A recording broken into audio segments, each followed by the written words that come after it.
ನಮಸ್ತೆ ಎಲ್ರಿಗೂ. ಇವತ್ತು ನಾನು ಅವರೆಕಾಳು ಪ್ರಿಯರಿಗೆ ಇಷ್ಟವಾಗುವಂಥ ಒಂದು ಡಿಶ್ ಮಾಡಿದ್ದೀನಿ. ಅವರೆಕಾಳು ಪಲಾವು ಅಥವಾ ಅವರೆಕಾಳು ಬಾತ್ ಅಂತ ಕರಿಬಹುದು. ಇದನ್ನು ಮಾಡೋದಕ್ಕೆ ಸ್ವಲ್ಪ ಕೊತ್ತಂಬರಿ ಸೊಪ್ಪು ಸ್ವಲ್ಪ ಜಾಸ್ತಿ ಯೂಸ್ ಮಾಡ್ಕೊಳ್ಳಿ. 1 ಇಂಚಷ್ಟು ಶುಂಠಿ, ಒಂದು 4-5 ಎಸಳು ಬೆಳ್ಳುಳ್ಳಿ, 2 ಹಸಿರು ಮೆಣಸಿನಕಾಯಿ, ಒಂದು ಅರ್ಧದಷ್ಟು ಈರುಳ್ಳಿ. ನೀವು ಬೇಕಿದ್ರೆ ಚಕ್ಕೆ ಲವಂಗ ಕೂಡ ಆ್ಯಡ್ ಮಾಡಬಹುದು, ತೆಂಗಿನಕಾಯಿ ಕೂಡ ಆ್ಯಡ್ ಮಾಡಬಹುದು. ನಂತರ ಒಂದು ಪಾತ್ರೆಯಲ್ಲಿ ಸ್ವಲ್ಪ ಎಣ್ಣೆ ಹಾಕಿ, ಎಣ್ಣೆಯಲ್ಲಿ ಎಲ್ಲ ಮಸಾಲೆ ಪದಾರ್ಥಗಳನ್ನು ಹಾಕಿ, ಅಂದರೆ ಚಕ್ಕೆ ಲವಂಗ, ಏಲಕ್ಕಿ, ಸ್ವಲ್ಪ ಸೋಂಪು ಬೇಕಿದ್ರೆ ಹಾಕ್ಬೋದು, ಇಲ್ಲಾಂದರೆ ಸ್ಕಿಪ್ ಮಾಡಬಹುದು. ನಂತರ ಒಂದು ಅರ್ಧದಷ್ಟು ಈರುಳ್ಳಿ ಚಿಕ್ಕದಾಗಿ ಕಟ್ ಮಾಡಿದ್ದೀನಿ, ಸ್ವಲ್ಪ ಕರಿಬೇವು. ನಂತರ ನಮ್ಮ ಮೇನ್ ಹೀರೋ ಅವರೆಕಾಳನ್ನು ಹಾಕಿ ಚೆನ್ನಾಗಿ ಫ್ರೈ ಮಾಡಿ, ನಂತರ ನಮಗೆ ಇಷ್ಟವಾದಂಥ ತರಕಾರಿಗಳನ್ನು ಆ್ಯಡ್ ಮಾಡಬಹುದು. ನಾನಿಲ್ಲಿ ಕ್ಯಾರೆಟ್, ಬೀನ್ಸ್ ಇವೆರಡನ್ನ ಚೆನ್ನಾಗಿ ಕಟ್ ಮಾಡಿ ಮಿಕ್ಸ್ ಮಾಡಿದ್ದೀನಿ.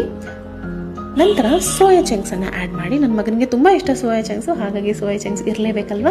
ಸೋಯಾ ಚಂಕ್ಸ್ ಆ್ಯಡ್ ಮಾಡಿ ನಾನು ರುಬ್ಬಿ ಎತ್ತಿಟ್ಕೊಂಡಿದ್ದಂಥ ಪೇಸ್ಟನ್ನು ಹಾಕಿ, ಪೇಸ್ಟು ಹಸಿ ವಾಸನೆ ಹೋದ ನಂತರ 1 ಟೊಮೆಟೊವನ್ನು ಹಾಕಿ ಚೆನ್ನಾಗಿ ಬೇಯಿಸ್ಕೊಂಡು, ನಂತರ 1 ಕಪ್ಪಷ್ಟು ಅಕ್ಕಿ ತೊಳೆದು ಎತ್ತಿಟ್ಕೊಂಡಿದ್ದೆ, 1 ಕಪ್ಪಷ್ಟು ಅಕ್ಕಿ ಹಾಕಿದ್ದೀನಿ. ನಂತರ ಇದಕ್ಕೆ ಸ್ವಲ್ಪ ಅರಿಶಿಣ, ಸ್ವಲ್ಪ ಧನಿಯಾ ಪೌಡರ್ನ ಹಾಕಿ, ನೀವಿಲ್ಲಿ ಬೇಕಾದರೆ ಬೇರೆ ಮಸಾಲೆ ಪದಾರ್ಥಗಳನ್ನು ಹಾಕಬಹುದು, ಅಂದರೆ ಗರಂ ಮಸಾಲ ಇರ್ಬೋದು, ಖಾರ ಬೇಕಿದ್ರೆ ಖಾರ ಚಿಲ್ಲಿ ಪೌಡರ್ ಕೂಡ ಆ್ಯಡ್ ಮಾಡ್ಬೋದು.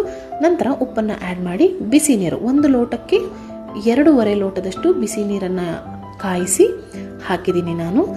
ಸೊ ಇದನ್ನು 1 ವಿಸಿಲ್ ಕೂಗಿಸಿದ್ದೀನಿ. ಇದಾದ ನಂತರ ನಿಧಾನವಾಗಿ ವಿಸಿಲ್ ಹೋದ್ಮೇಲೆ ತೆಗೆದ್ರೆ ಬಿಸಿ ಬಿಸಿಯಾದ ರುಚಿಯಾದ ಅವರೆಕಾಳು ಪಲಾವು ಅಥವಾ ಅವರೆಕಾಳು ಬಾತ್ ರೆಡಿ ಟು ಈಟ್. ಇದು ಎಲ್ಲ ಅವರೆಕಾಳು ಇಷ್ಟಪಡೋ ಅಂಥವ್ರಿಗೆ ತುಂಬ ಇಷ್ಟ ಆಗುತ್ತೆ. Thank you so much for watching. Keep supporting. Take care. Bye.